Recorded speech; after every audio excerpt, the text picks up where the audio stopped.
സംസ്ഥാനത്തിൻ്റെ കടമെടുപ്പ് പരിധി വെട്ടിക്കുറച്ച വിഷയത്തിൽ കേരളവും കേന്ദ്ര സർക്കാരും തമ്മിലുള്ള ചർച്ച ഇന്ന് ഡൽഹിയിൽ നടക്കും. സുപ്രീം കോടതി നിർദ്ദേശപ്രകാരമാണ് ഈ ചർച്ച നടക്കുന്നത്. ധനമന്ത്രി കെ.എൻ. ബാലഗോപാലിൻ്റെ നേതൃത്വത്തിൽ ഒരു 4 സംഘമാണ് ഈ ചർച്ചയിൽ പങ്കെടുക്കുന്നത്. ഇതിൻ്റെ പ്രതീക്ഷകളെക്കുറിച്ചൊക്കെ നമ്മളുമായി സംസാരിക്കാൻ ഡൽഹിയിൽ നിന്ന് ആർ രാധാകൃഷ്ണൻ നമുക്കൊപ്പം ചേരുന്നു. Radhakrishnan, good morning. ഡൽഹിയിലെ കാലാവസ്ഥ എങ്ങനെ? കോടയുണ്ടോ ഇന്നും?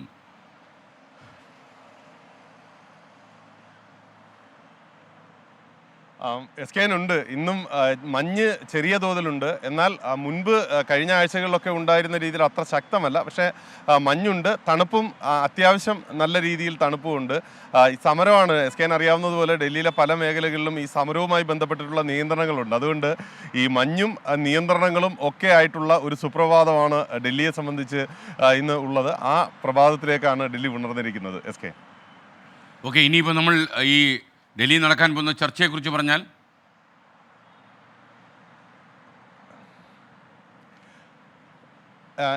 ഒരുപക്ഷെ നമ്മുടെ ഈ ഫെഡറൽ സംവിധാനമാണ് നമ്മുടെ രാജ്യത്തുള്ളത്. ഒരുപക്ഷെ ഈ കേന്ദ്രത്തിനും സംസ്ഥാനത്തിനും കേന്ദ്ര സംസ്ഥാന സർക്കാരുകൾക്ക് നാണം തോന്നേണ്ട ഒരു രീതിയിലുള്ള അവസ്ഥയാണ് കാര്യങ്ങൾ എത്തിയിരിക്കുന്നത്. കാരണം ഇങ്ങനെ ഒരു ചർച്ചയ്ക്ക് സുപ്രീം കോടതി നിർദ്ദേശിക്കേണ്ടി വന്നു. 2 ഭരണകൂടങ്ങൾ, കേന്ദ്ര സംസ്ഥാന ഭരണകൂടങ്ങൾ തമ്മിൽ ഉള്ള വിഷയം പരിഹരിക്കണം എന്ന് പറയുന്ന ഹർജി സമർപ്പിച്ച ഘട്ടത്തിൽ സുപ്രീം കോടതിയാണ് ചോദിച്ചത്, ഈ വിഷയങ്ങൾ ഇങ്ങനെ കോടതിയിലേക്ക് വലിച്ചിഴക്കുന്നതിന് പകരം നിങ്ങൾക്ക് 2 പേർക്കും കൂടി സംസാരിച്ചുകൂടെ ഈ വിഷയത്തിൽ എന്ന ചോദ്യം ഉന്നയിച്ചത്. 2 വിഭാഗങ്ങളും അതുവരെ ഈ സംസാരത്തിന്റെ ഭാഷ അവർക്ക് അന്യമായിരുന്നു എന്ന് തോന്നുന്നു. ചർച്ചകൾ നേരത്തെ ഈ വ്യവസ്ഥാപരമായിട്ടുള്ള ചർച്ചകൾ നടത്തിയെന്ന് വരുത്തിയത് ഒഴിച്ചു നിർത്തിയാൽ മറ്റേതെങ്കിലും വിധത്തിലുള്ള ഒരു ആശയവിനിമയത്തിന് 2 പേരും രാഷ്ട്രീയ കാരണങ്ങളാണ് അതിന് അടിസ്ഥാന കാരണമെന്ന് കോടതി നിരീക്ഷിച്ചതുപോലെ നമുക്കും കരുതേണ്ടി വരും. അങ്ങനെയുള്ള ഒരു സാഹചര്യത്തിലാണ് ഈ ചർച്ച നടക്കാനായിട്ട് പോകുന്നത്.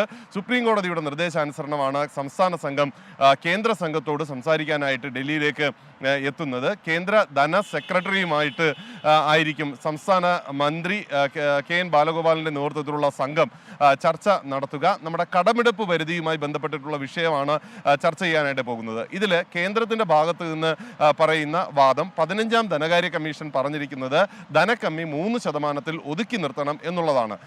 ഈ കിഫ്ബി അടക്കമുള്ള ഈ ബഡ്ജറ്റിന് പുറത്തുള്ള പ്രൊവിഷൻസ് അതിന് ഈ ബഡ്ജറ്റിൽ അനുവദിക്കുന്ന തുകയുമായി ബന്ധപ്പെടുത്തി പരിഗണിക്കരുത് എന്നാണ് സംസ്ഥാനത്തിൻ്റെ വാദം. പക്ഷേ കേന്ദ്രം പറയുന്നത് കിഫ്ബി അടക്കമുള്ളവയും നിങ്ങൾ ഈ ബഡ്ജറ്റിന് പുറത്താണെന്ന് പറയുമ്പോഴും സംസ്ഥാന സർക്കാരാണ് ഉറപ്പ് നൽകുന്നത്. അതുകൊണ്ട് അത് ബഡ്ജറ്റിൻ്റെ ഭാഗമായിട്ട് തന്നെ പരിഗണിക്കേണ്ടി വരും എന്നുള്ളതാണ് സംസ്ഥാനം പറയുന്നത്.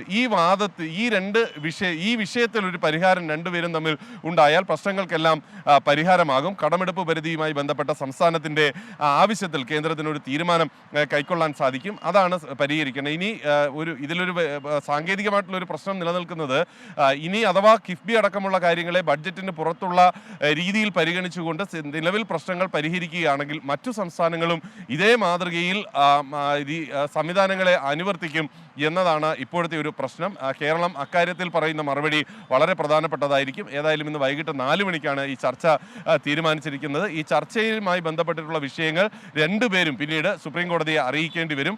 അതിനുശേഷമായിരിക്കും സുപ്രീം കോടതി ഏതെങ്കിലും വിധത്തിലൊരു തീർപ്പ് കൽപ്പിക്കേണ്ട വിധത്തിൽ ഈ കേസിൽ ഇടപെടണോ എന്ന കാര്യം തീരുമാനിക്കുക. Okay, thank you Radhakrishnan.